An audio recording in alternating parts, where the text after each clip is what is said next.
30 litre পরিমাণ মিশ্রণে acid এবং পানির অনুপাত 7:3। ওই মিশ্রণে কি পরিমাণ পানি মিশ্রিত করলে অ্যাসিড এবং পানির অনুপাত 3:7 হবে? তো প্রশ্নটি বেশ কয়েকটি চাকরি পরীক্ষায় এসেছে এবং এই প্রশ্নগুলো প্রায় ক্ষেত্রেই চাকরি পরীক্ষায় এসে থাকে। সুতরাং আমরা একটু মনোযোগ সহকারে প্রশ্নটি সলভ করব। তো এখানে আমরা একটা শর্টকাট সূত্র অ্যাপ্লাই করে খুব সহজেই সমাধান করতে পারি। সেটা হচ্ছে, যেহেতু আমাদের এখানে পানি মেশাতে হবে, সুতরাং আমরা লিখতে পারি পানি মেশাতে হবে সমান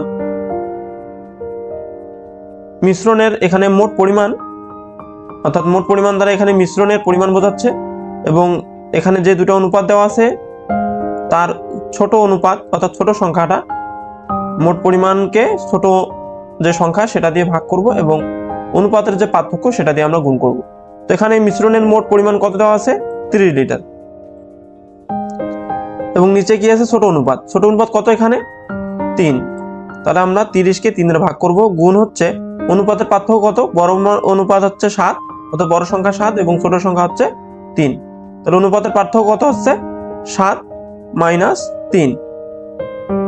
তাহলে আমরা 30কে 3 দ্বারা ভাগ করলে 10 এবং 7 থেকে 3 বাদ দিলে 4, 10 এবং 4 গুণ করলে হচ্ছে 40 লিটার।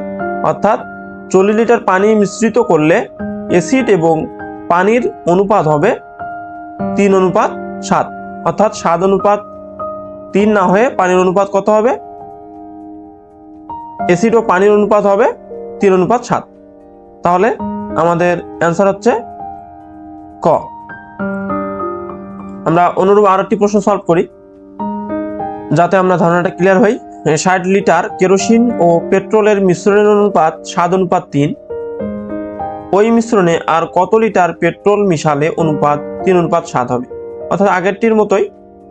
তো এক্ষেত্রে দেখতে পাচ্ছি আমরা এই অঙ্কগুলো কিন্তু ঘুরে ফিরে বিভিন্ন চাকরি পরীক্ষায় এসে থাকে। সুতরাং আমরা এগুলো মনোযোগ সহকারে সলভ করলে অবশ্যই কোনো না কোনো পরীক্ষায় আমরা এগুলো কমন পেতে পারি।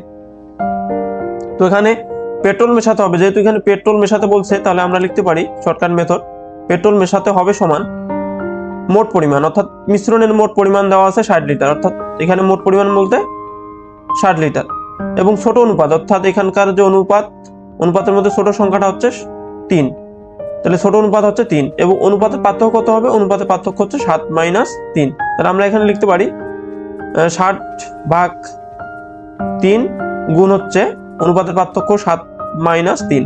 তাহলে আমরা 60কে 3 দ্বারা ভাগ করলে 20 এবং 7 থেকে 3 বাদ দিলে 4 এবং 4 এবং 20 গুণ করলে আমরা 80 লিটার। অর্থাৎ 80 লিটার পেট্রোল মিশালে কেরোসিন এবং পেট্রোলের অনুপাত হবে 7:3। তাহলে আমাদের অ্যান্সার হচ্ছে ঘ।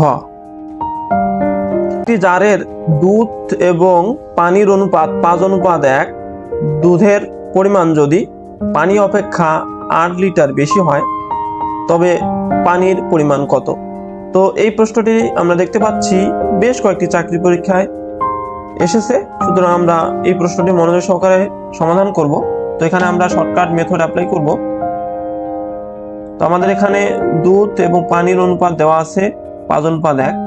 তাহলে এখানে পানি অপেক্ষা দুধ কতটুকু বেশি আছে? যেহেতু দুধের অনুপাত 5 ভাগ এবং পানি হচ্ছে 1 ভাগ, তাহলে অবশ্যই পানি অপেক্ষা দুধ বেশি আছে, এবং কতটুকু বেশি আছে সেটুকু হচ্ছে 5 - 1 সমান হচ্ছে 4।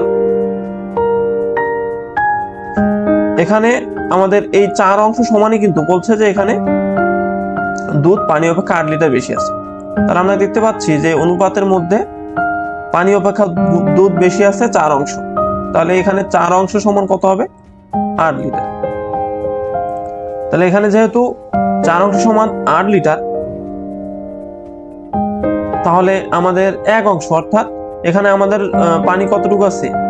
1 অংশ। তাহলে 1 অংশ সমান কত হবে? আমরা যদি এই 8কে 4 দ্বারা ভাগ দিই, অর্থাৎ 8কে যদি আমরা 4 দ্বারা ভাগ দিই, তাহলে আমাদের ভাগফল হচ্ছে 2 লিটার। অর্থাৎ এক্ষেত্রে আমাদের পানি আছে মিশ্রণে 2 লিটার, তাহলে আমাদের অ্যান্সার হচ্ছে